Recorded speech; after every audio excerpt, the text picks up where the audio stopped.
एक बार पुनः आप सब लोगों का अपने YouTube चैनल ऑनलाइन विद्यार्थी पर आप लोगों का स्वागत करता हूं और गुरुओं को नमन करते हुए जो अलंकार टॉपिक हम पढ़ रहे थे उस पर अब हमने शब्द अलंकार में अनुप्रास, यमक और श्लेष अलंकार को पढ़ लिया था।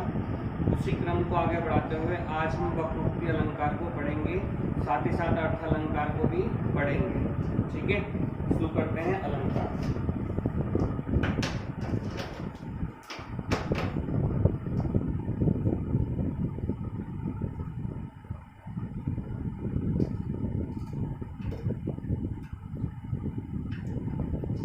देखो बच्चों, अगला अलंकार है हमारा वक्रोक्ति अलंकार। कौन सा है बेटा? वक्रोक्ति अलंकार। वक्रोक्ति अलंकार। देखो इसमें क्या था वक्रोक्ति अलंकार में कि सबसे पहले तो इस शब्द को देख लो कि इस शब्द में क्या है। इस शब्द में गुण संधि। कौन संधि है बेटा? गुण संधि है। पूछ लिया आता है कभी-कभी कि कौन सी संधि है, तो कौन संधि है बेटा? गुण संधि। अब ये जो शब्द है दो शब्दों से मिलकर बना हुआ है, वक्र प्लस उक्ति। ठीक है, वक्र का अर्थ होता है टेढ़ा और उक्ति का अर्थ होता है कट, यानी कि टेढ़ी बात। ठीक है, तो परिभाषा हो जाएगी इसकी, जहां कर्ण से कहने पर किसी बात का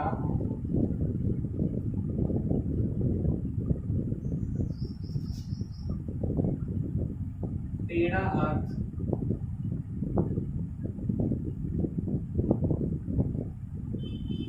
निकलता है तो वहां पर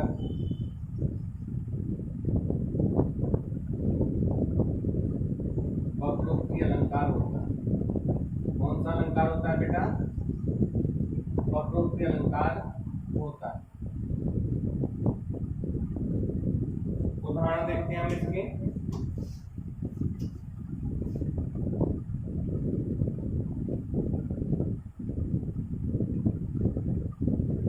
कौन हो तुम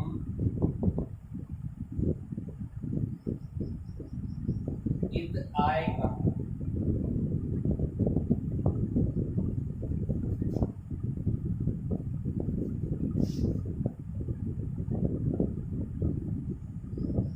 घनश्याम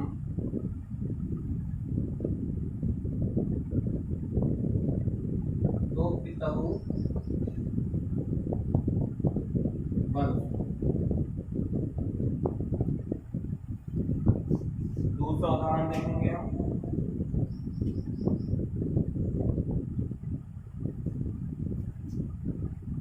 एक कबूतर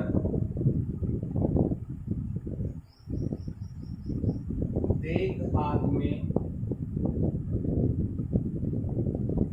एक कबूतर देख हाथ में, पूछा कहाँ अपर है, कहाँ अपर है, अपर कैसा,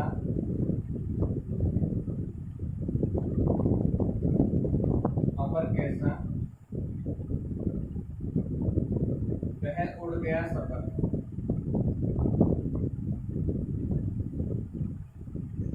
वह उड़ गया सपर। देखो बेटा, पहली पंक्ति जो कही थी हमारी, कौन हो तुम इत आए कहाँ, मतलब तुम कौन हो इत आए कहाँ। यहाँ पे क्या करने के लिए आए हो? जब श्री कृष्ण राधा घर पे गए तो कृष्ण भगवान ने उनके यहाँ दरवाजा नॉक किया। पता दोनों को ही है, लेकिन दोनों क्या है, हाथ परिहास करना चाहते हैं। क्या करना चाहते हैं? हाथ परिहास करना चाहते हैं। इसके उत्तर में फिर वहां पर उन्होंने कौन हो तुम इत आए कहाँ, तो श्री कृष्ण ने कहा मैं घनश्याम हूँ। तो राधा कहने घनश्याम हो तो कहीं जाकर परसों यहाँ पे करने आएगा। ठीक है, तो कहने का क्या है, कह तो नहीं घनश्याम है, लेकिन बात का क्या है, टेढ़ा अर्थ निकल रहा है। तो यहाँ पे क्या है बेटा? वक्रोक्ति अलंकार है। दूसरा देखते हैं, एक कबूतर देख हाथ में, पूछा कहाँ अपर है। ठीक है, अपर मतलब बिना पर वाला। ठीक है, अपर कैसा वह उड़ गया सफर है। ठीक है, जहांगीर ने क्या करा कि जो उनकी पत्नी थी नूरजहां, तो उसने क्या है कि जहांगीर के कबूतरों को उड़ा दिया और सारे कबूतर उड़ा दिए, एक कबूतर लास्ट बचा था तो उस पर वो उसको उड़ा रही थी। तो अभी जहांगीर आते तो कहते हैं एक कबूतर देख हाथ में, पूछा कहाँ पर है, मतलब ये बिना पर वाला कहाँ है पर, अपन मतलब कबूतर कहाँ है हमारा। फिर नूरजहां कहती अपर कैसा, गया उड़ गया सफर है, वो तो पर वाला था सो उड़ गया। तो कहने का मतलब ये है कि जो कहा जा रहा है उससे टेढ़ा अर्थ निकल के आ रहा है, उसके पर नहीं थे, है क्या सफर, पर वाला है, पर वाला था उड़ गया। तो यहाँ पर क्या है बेटा हमारा वक्रोक्ति अलंकार है। ठीक है, इसी क्रम में हमने शब्द अलंकार पढ़ लिया है, बाकी पुनरुक्ति, प्रकाश और पुनरुक्ति और विपक्षा अलंकार को हम नहीं पढ़ रहे हैं, उसकी कोई आवश्यकता नहीं है यहाँ पर पढ़ने की। अब हम अर्थ अलंकार में जाते हैं। किसमें पढ़ते हैं बेटा, अर्थ अलंकार को पढ़ते हैं। तो अब हमारा हेडिंग है बेटा अर्थ अलंकार। अर्थ अलंकार में हमारा कौन सा आएगा बेटा, उपमा अलंकार। उपमा अलंकार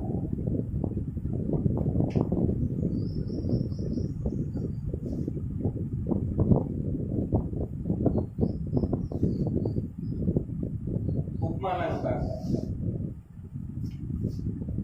उपमा अलंकार परिभाषा कहती है बेटा इसकी उपमा अलंकार की, जहां पर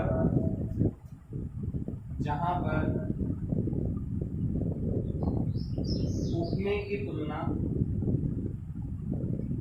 जहां पर उपमे की तुलना उपमान से की जाती है तो वहां पर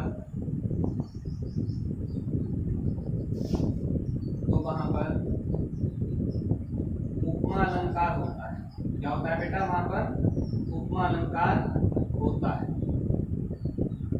ठीक है, अब यहाँ पर चीज आई है बेटा उपमा, उपमेय और उपमान। ठीक है, तो इनको हम पढ़ते हैं बेटा, उपमेय क्या होता है और उपमान क्या होता है। ठीक है, उपमेय क्या होता है और उपमान क्या होता है, इसको पढ़ते हैं हम। उपमेय क्या है, देखो उपमेय और उपमान। ठीक है, उपमेय और उपमान बेटा ये चीज बहुत महत्वपूर्ण है, उपमेय और उपमान, क्योंकि अलंकार में प्रयोग होता है, काव्य का इसका बहुत ज्यादा प्रयोग होता है। इसलिए इन दो चीजों को, उपमेय और उपमान को आप समझ लो अच्छे से, और अच्छे से इसको नोट कर लेना, स्टार बना लेना, पॉइंट आउट कर लेना इसको। ठीक है, बहुत महत्वपूर्ण है साहित्य में भी, और फिर जो समाज का टॉपिक होता है वहां पर भी हमारा कामधारय समास होता है, तो वहां पर भी इसकी जरूरत पड़ती है उपमेय उपमान क्या होता है। ठीक है, तो एक एक चीज को, जो काव्यगत चीजें हैं उनको आप कंठस्थ करते चलें और देखते चलें उपमेय क्या होता है, उपमान क्या होता है, क्योंकि अगले जो दो अलंकार बनेंगे, रूपक अलंकार और उत्प्रेक्षा अलंकार, वो भी उपमेय और उपमान से ही संबंधित है। ठीक है, तो इसको ध्यान से देखना है ना, उपमेय क्या होता है बेटा, जिसकी तुलना की जाए, जिसकी तुलना की जाए,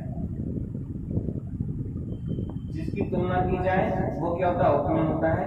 और उपमान क्या होता है बेटा, जिस लोक प्रसिद्ध वस्तु से तुलना की जाए, जिस लोक प्रसिद्ध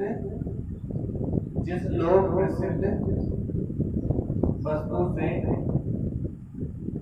तुलना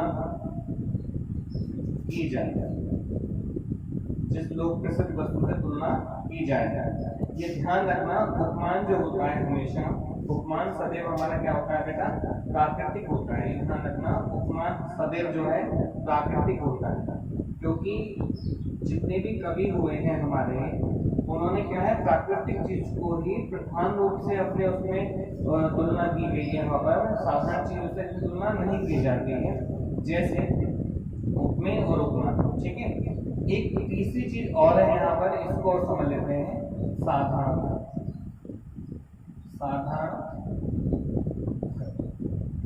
साधारण क्रम होता है बेटा तुलना का आधार, तुलना का आधार की तुलना किससे की जाती है।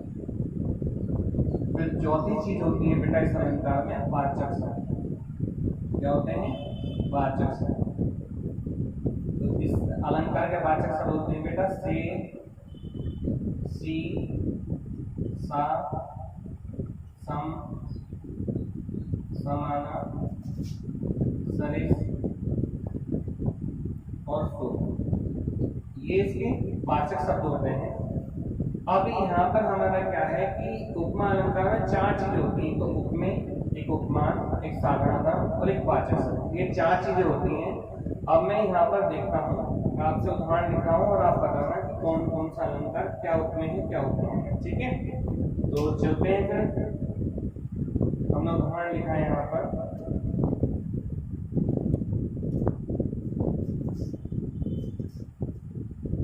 पहला उदाहरण लिखा है बेटा, पीपर पात सरिस मन डोला, पीपर पात सरिस मन डोला। अगला उदाहरण है, सियामुख सुंदर,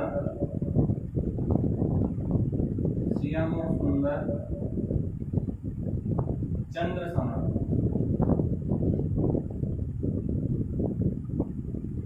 तीसरा उदाहरण लिखा हमने, राधा बदन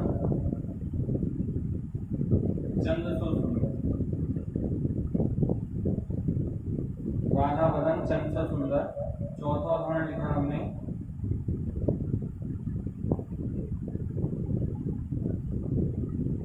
राधा बदन चंद्र सो सुंदर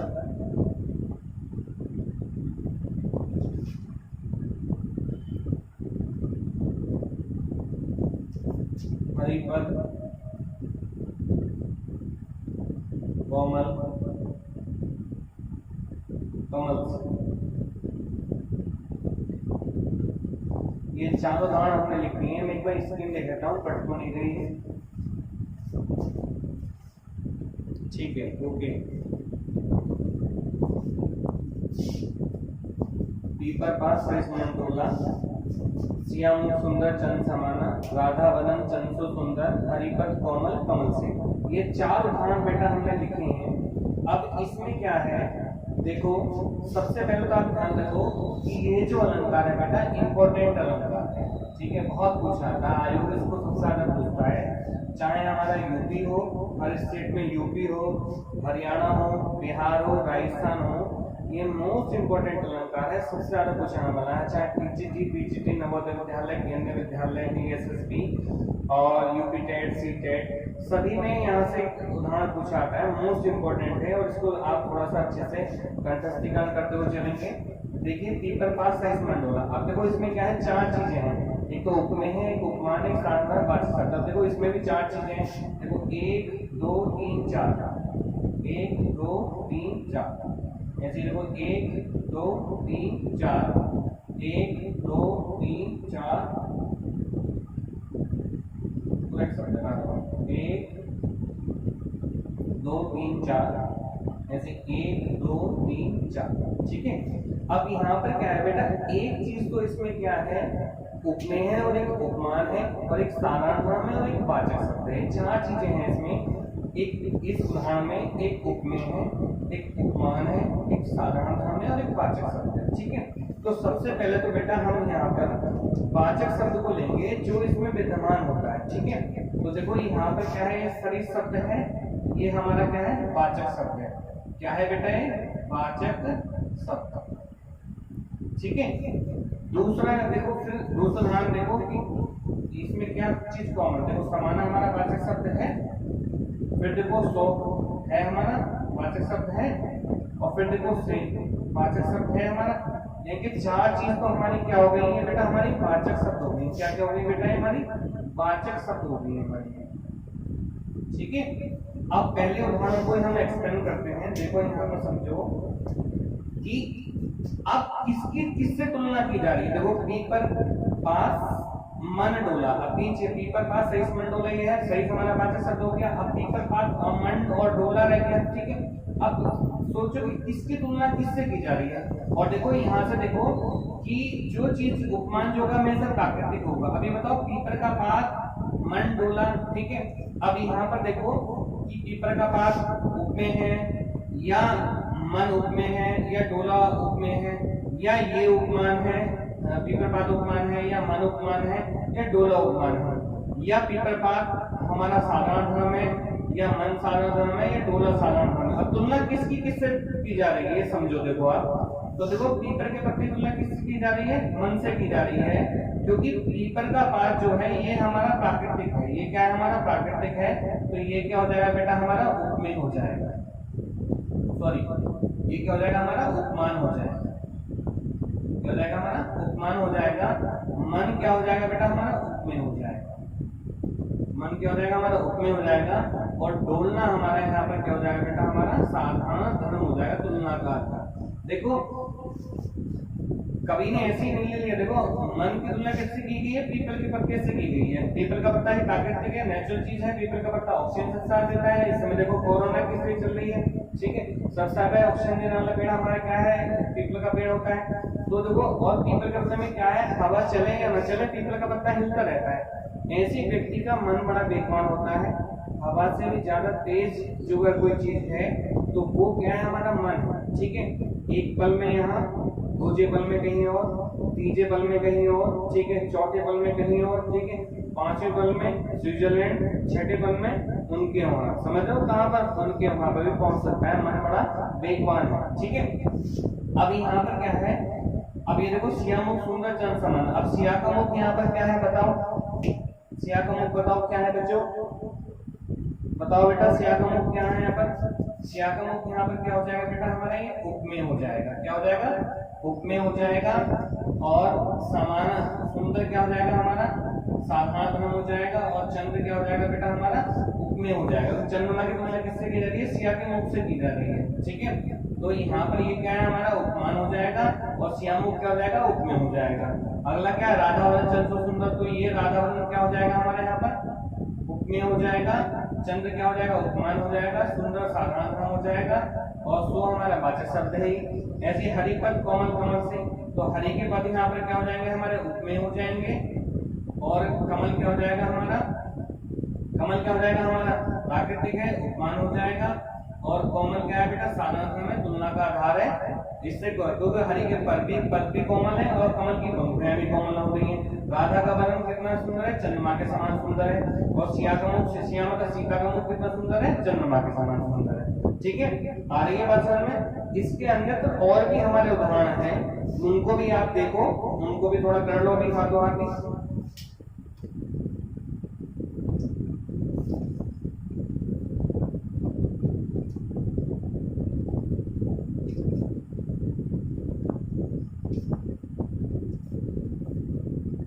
मैं बोल रहा हूं, मुख बाल रवि सम लाल होकर, मुख बाल रवि सम लाल होकर ज्वाल सा बोधित हुआ। पहली पंक्ति है बेटा, मुख बाल रवि सम लाल होकर ज्वाल सा बोधित हुआ। अगली पंक्ति है, रति सम रमणीय मूर्ति राधा की। मैं पुनः बोल रहा हूं, रति सम रमणीय मूर्ति राधा की। अगला उदाहरण है, सिंधु सा विस्तृत और अथाह एक निर्वासित का उत्साह। सिंधु सा विस्तृत और अथाह एक निर्वासित का उत्साह। अगला उदाहरण है, तब तो बहता समय सिलासा जम जाएगा। तब तो बहता समय सिलासा जम जाएगा। तब तो बहता समय सिलासा जम जाएगा। अगला है, सफरी से चंचल घने, सफरी से चंचल घने मृग पीन स्वयं। मृग पीन स्वयं, सफरी से चंचल घने मृग पीन स्वयं। अगला उदाहरण है, एक रम्य उपवन था नंदन वन सा सुंदर। अगला उदाहरण है, एक रम्य उपवन था नंदन वन सा सुंदर। तो अन्यत्र भी कई सारे उदाहरण हो सकते हैं, हमें इतना ज्यादा पढ़ने की कोई आवश्यकता नहीं है, बहुत ज्यादा हो सकता है, लेकिन हमें क्या है कम कम को भी करना है और बाकी हम टेस्ट पेपर में इसको कर लेंगे, ठीक है। चाहे तो आप नोट कर सकते हैं उसको और मैं यहाँ पे लिख दूंगा, आप उसको लिख देंगे, ठीक है। चलिए आगे बढ़ते हैं।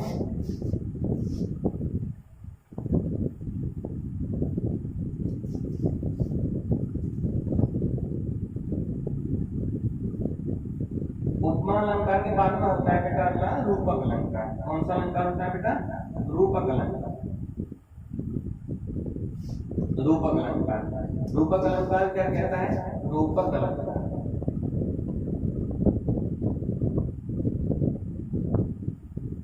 रूपक अलंकार, ठीक है। जहां पर उपमेय और उपमान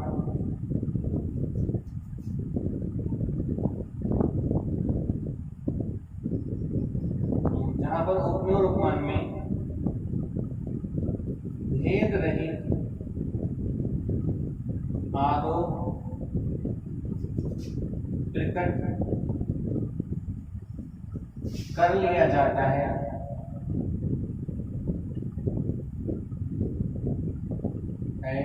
तो वहां पर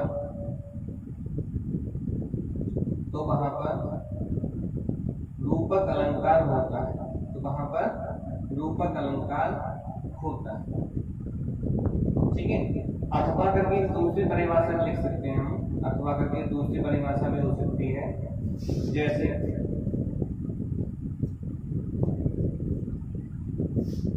जहां उपमेय और उपमान को एक रूप अर्थात एक समान मान लिया जाता है, एक समान मान लिया जाता है, तो वहां पर रूपक अलंकार होता है। तो वहां पर कौन सा अलंकार होता है बेटा? रूपक अलंकार होता है, ठीक है। मैंने आपको बताया था इसमें रूपक अलंकार मतलब क्या है? रूपी। और इसमें क्या है? उपमेय उपमान के बीच में एक योजक चिन्ह लगा हुआ होता है और उसका अर्थ कैसे? रूपी शब्द से निकलेगा और निकल नहीं पाता है, अर्थ स्पष्ट होता है। देखो उदाहरण देखते हैं हम भी, उदाहरण देखते हैं, स्पष्ट करते हैं अपनी बात को। मैया मैं तो चंद्र खिलौना ले लूं।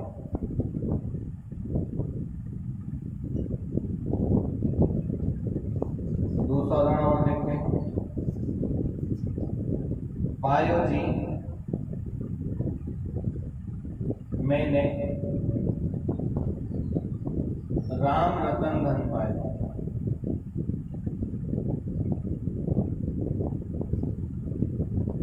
तीसरा उदाहरण देखते हैं।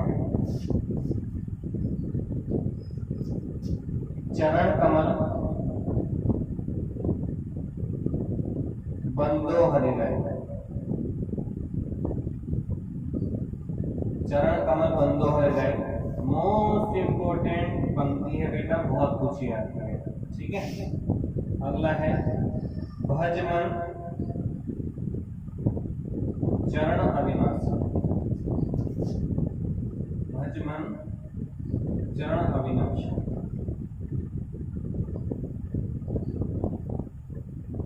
ठीक है। और भी उदाहरण हो सकते हैं हमारे।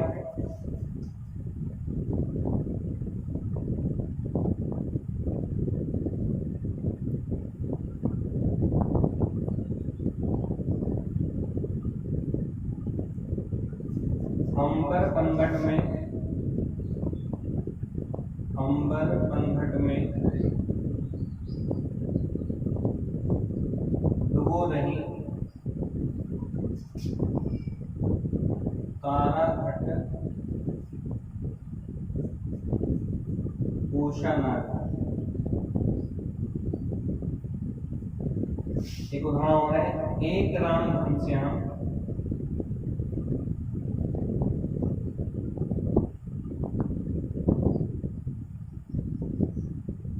एक राम घनश्याम इत चातक तुलसीदास।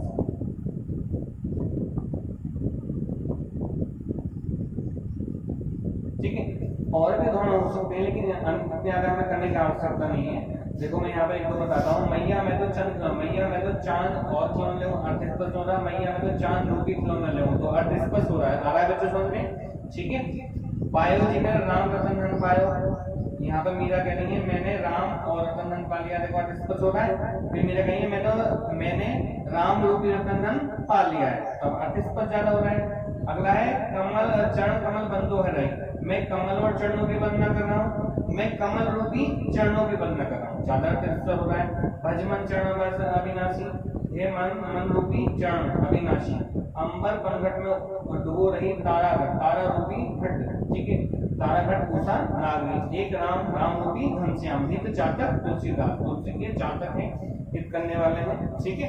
तो यहाँ पर क्या है हमारा रूपक अलंकार होता है। अगला है बेटा हमारा उत्प्रेक्षा अलंकार। अगला कौन सा है हमारा उत्प्रेक्षा अलंकार। स्क्रीनशॉट लीजिए इसका। उत्प्रेक्षा अलंकार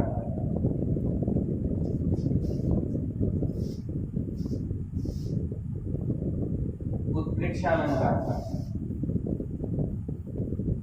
समझ में आ रहा होगा आप लोगों के बच्चे।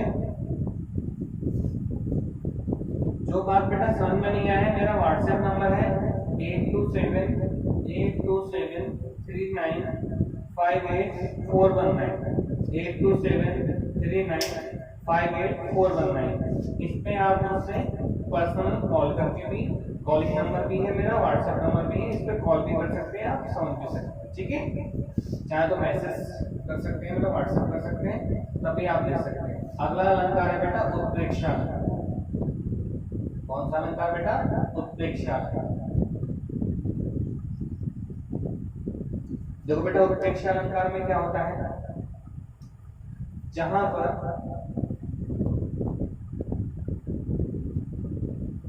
उपमेय में उपमान की संभावना अथवा कल्पना प्रकट कर ली जाती है, प्रकट कर ली जाती है, तो वहां पर उत्प्रेक्षा अलंकार होता है। तो वहां पर उत्प्रेक्षा अलंकार होता है। तो वहां पर उत्प्रेक्षा अलंकार होता है। ठीक है। इस अलंकार के बेटा वाचक शब्द क्या है बेटा? इसके वाचक शब्द हैं। जैसे भी हमने उसके पढ़े थे ना, वाचक शब्द किस अलंकार के? उपमा अलंकार के या रूपक अलंकार के? उपमा अलंकार। ठीक है। देखो मन मनो मानो मनः मानव जन जनो जानो आत्मा। ठीक है। ये इसके वाचक शब्द हैं। अब यहाँ पर हम उदाहरण लिख लेते हैं इसके। उदाहरण लिखते हैं हम इसके उत्प्रेक्षा अलंकार के।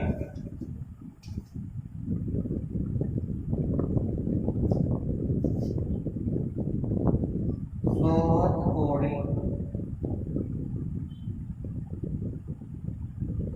पीत पटु श्याम सलोने का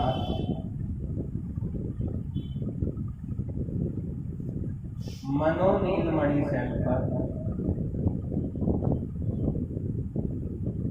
मनो नीलमणि शैल पर आत्मो परियो प्रभाव। दूसरा उदाहरण देखिए बेटा।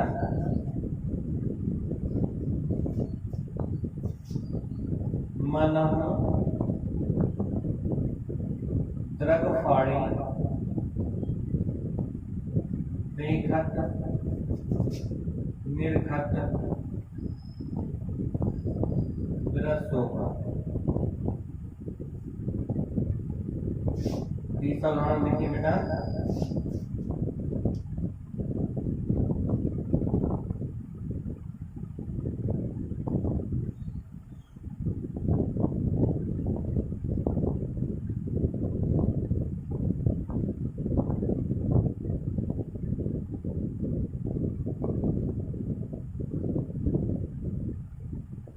मान सरिता विमल, मानहु सुर सरिता विमल,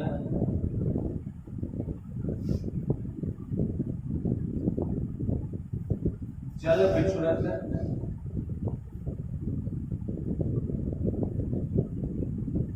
जग में। एक उदाहरण और देखते हैं हम।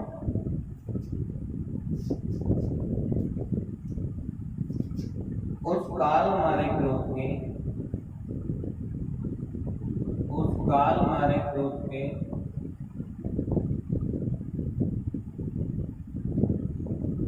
तनु उनका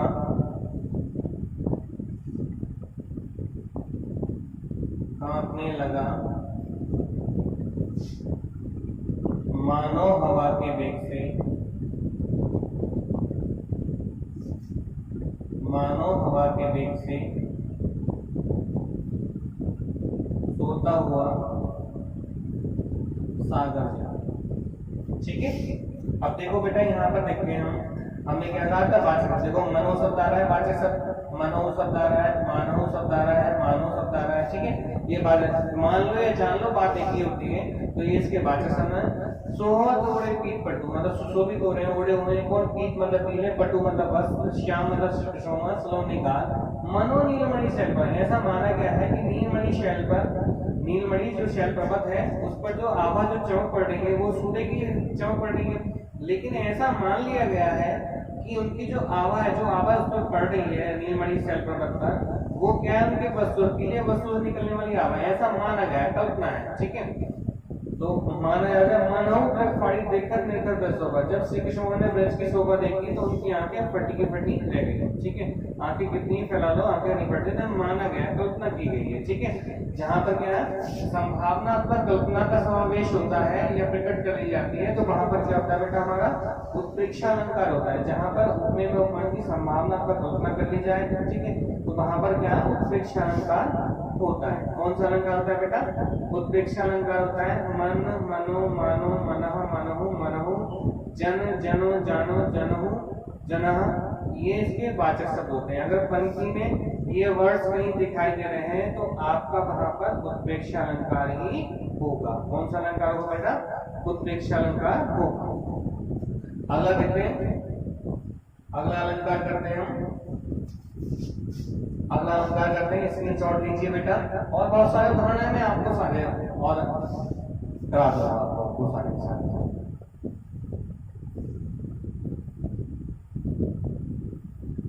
अगला देखते हैं अतिशयोक्ति अलंकार। अतिशयोक्ति अलंकार, अतिशयोक्ति अलंकार,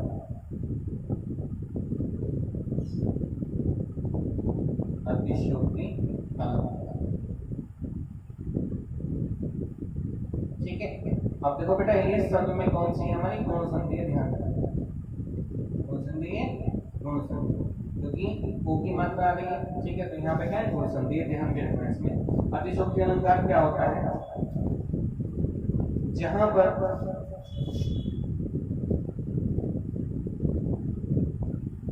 किसी बात को, जहां पर किसी बात को लोक सीमा से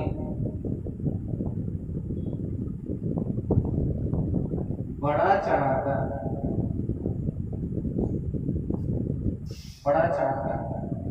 प्रस्तुत किया जाता है, कर दिया जाता है या किया जाता है, कर दिया जाता है, तो वहां पर अतिशयोक्ति अलंकार होता है। तो वहां पर अतिशयोक्ति अलंकार होता है, तो वहां पर अतिशयोक्ति अलंकार होता है। ठीक है, इतना बड़ा चाकर, जैसे कि सम्राट अशोक ने कलिंग के युद्ध में खून की नदियां बहा दी। ठीक है, बात बहुत बड़ा चाकर है ये। ठीक है, तो यहाँ पर क्या है? इतना बड़ा चाकर क्या है? ये क्या कहलाता है? हमारा अतिशयोक्ति अलंकार कहलाता है। अब उदाहरण देखेंगे बेटा हम यहाँ पर।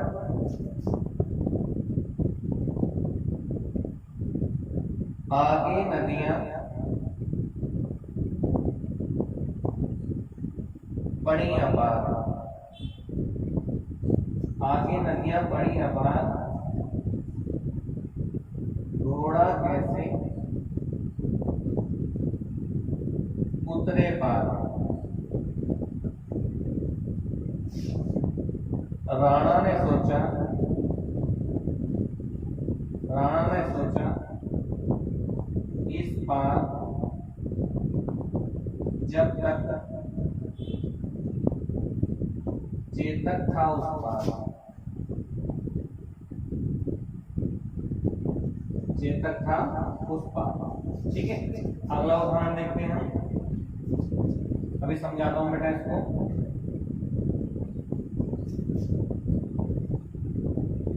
हनुमान की पूंछ में, हनुमान की पूंछ में लगन न पाई यार, लगन न पाई यार, लंका सिगरी, लंका सिगरी जल गई, गए निशाचर भाग,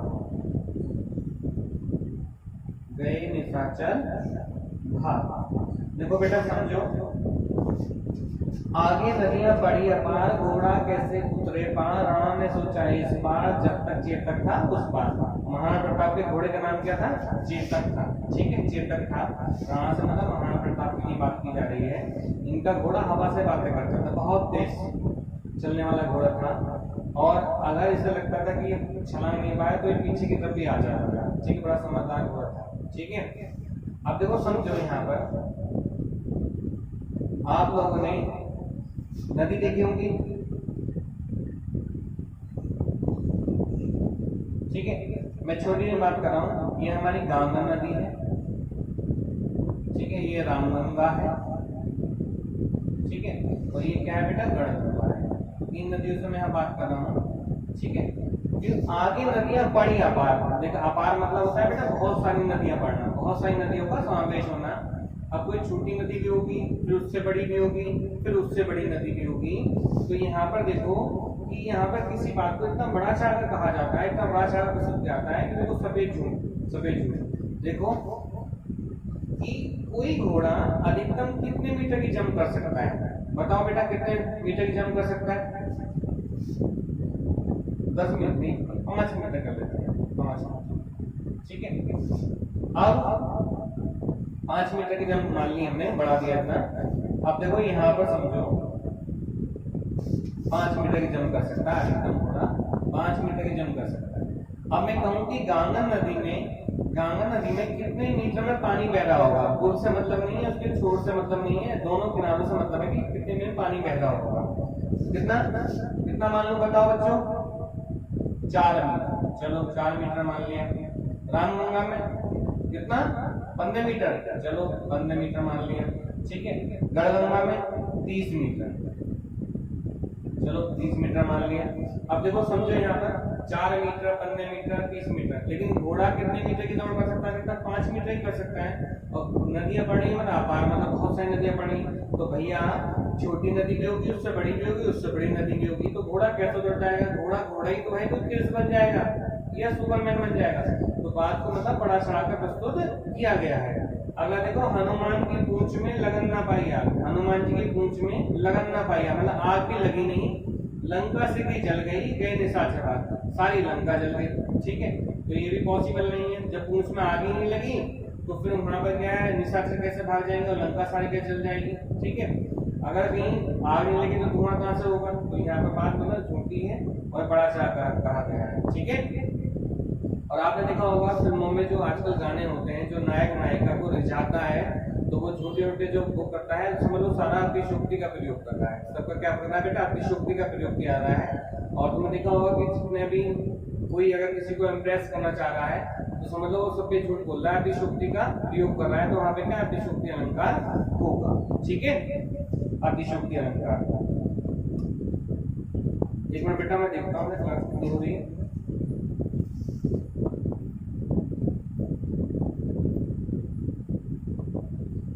ठीक है, अतिशयोक्ति अलंकार।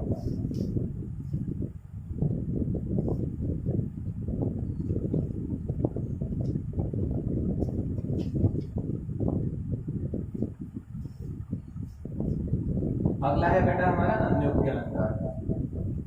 अतिशयोक्ति के बाद में कौन सा है बेटा? अन्योक्ति अलंकार। अन्योक्ति अलंकार। अन्योक्ति अलंकार।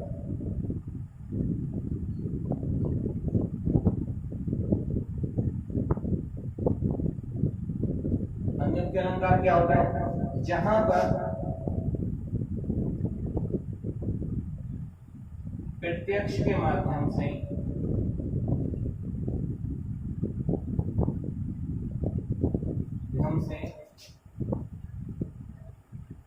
अप्रत्यक्ष पर कटाक्ष किया जाता है, कटाक्ष किया जाता है, तो वहां पर अन्योक्ति अलंकार होता है। तो वहां पर अन्योक्ति अलंकार होता है। ये इसकी परिभाषा होती है। ठीक है, अब देखो उदाहरण, देखो उदाहरण देखते हैं हम।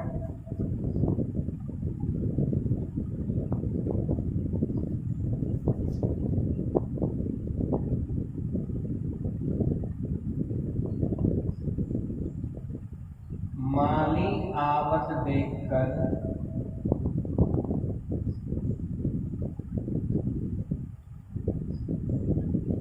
कलियन करे पुकार, करे पुकार,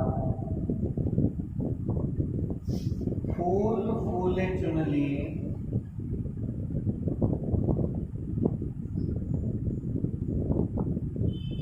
चुन लिए, कली हमारी बात, कली हमारी बात। अगला उदाहरण देखते हैं हम।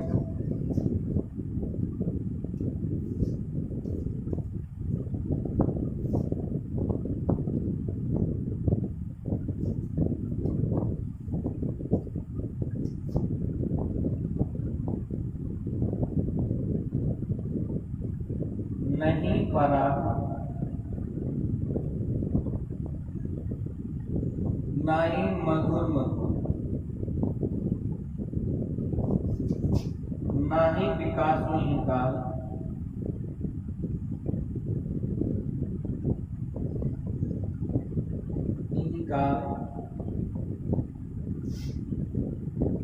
अली गली ही सोबिंदियो,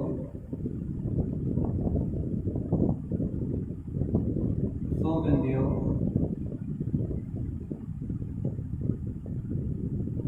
आगे कौन हवा, आगे कौन हवा। ठीक है, अब देखो बेटा यहाँ पर क्या है,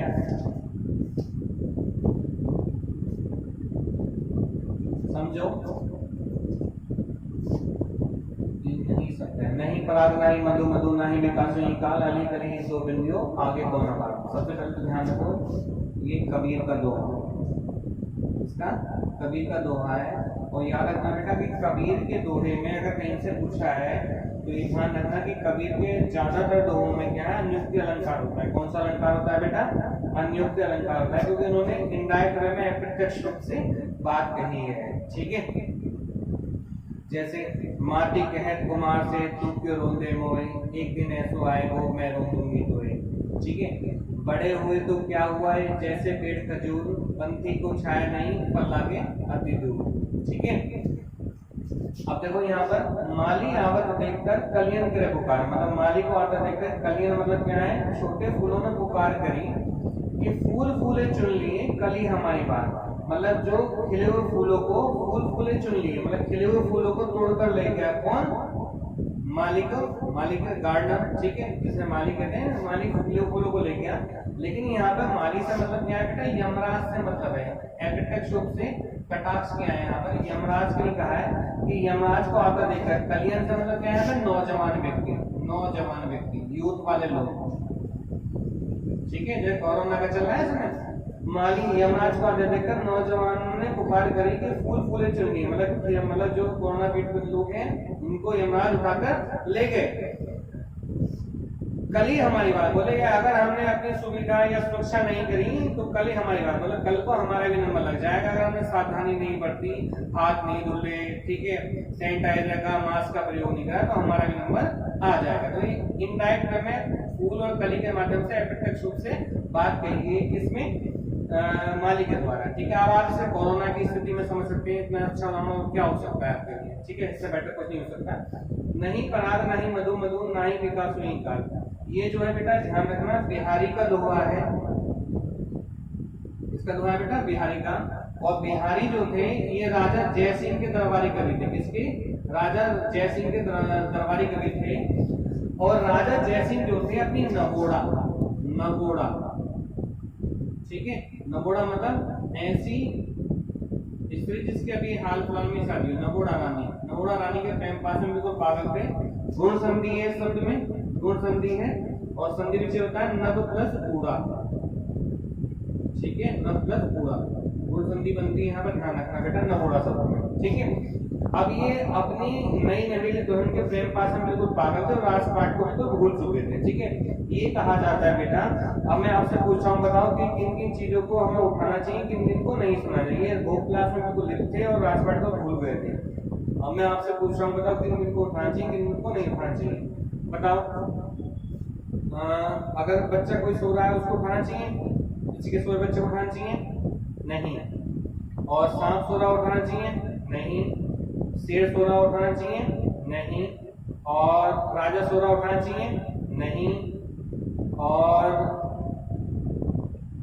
मैं कहूँ अगर कोई पति है उसको उठाना चाहिए, हाँ, ठीक है, उठा देना चाहिए, ठीक है। राजा को नहीं उठाना चाहिए क्योंकि राजा का मन की बात है बेटा, अगर मन अच्छा हुआ तो ठीक है, नहीं हुआ बोले तीसरी मंजिल से फेंक पाया, बोले इससे मन बोले एक बार सर के बस और फेंकवाओ, तो राजा को भी नहीं उठाना चाहिए। दोनों डरते डरते ये दोहा लिख के भेजा कि नहीं पराग, नहीं मधु मधु, नहीं विकास काल, अली कली ये सो बिंदु आगे कौन बार। मतलब तुम इस नगोड़ा रानी के प्रेम पास में, मतलब फूल के माध्यम से इंगित किया है, नहीं पराग, नहीं मधु मधु, ना तो इसमें मधु है, ना ही इसमें पराग शहद है, ना ही विकास काल, ना ही फूल का भी कली का इतना विकास हुआ है। अली कली ये सो बिंदु, ये अली मतलब भोरे के लिए कहा जाता है, भोरे।